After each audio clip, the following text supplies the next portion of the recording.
Wow! Mapapawaw ka nga dahil spotted nga ang napakalaking billboard ng SB19 sa kanilang sponsor na Ninang Bench.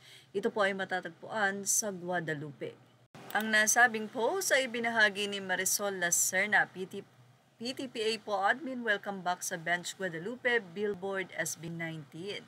So say nila, sisipag na naman akong mag-jogging sa umaga dahil may bibisitahin pala ako. Hi Pablo, ano ba? Ang gwapo mo.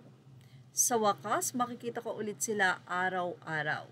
Ito po ay updated 1 hour ago lamang sa nasabing post nga ni Marisol Lacerna sa kanyang Facebook. Samantala, binalikan ng 18 ang naging interview sa Indonesia sa SB19.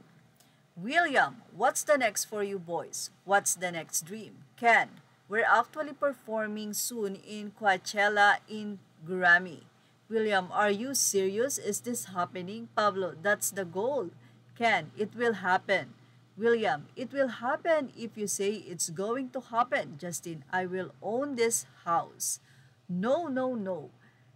Anyway, kung gusto niyo pong mapanood ang full interview ng SB19, naka-post po ito sa post ni Andrea Bustos. Hi guys, we need more views since the video was re-uploaded.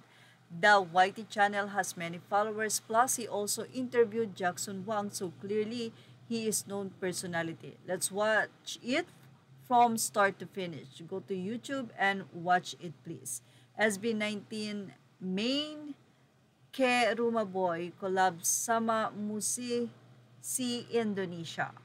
Drink with Boys. So panoorin nyo na lang po yan sa YouTube channel ni William. Ang nasabi nga pong interview sa Indonesia with Aruma.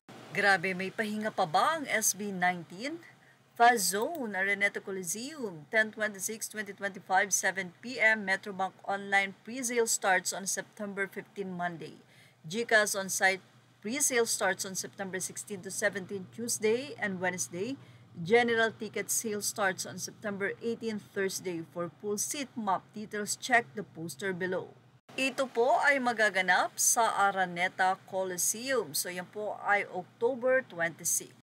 Grabe ang SB19 from Australia to Taiwan and now from Dubai to Philippines. Wow!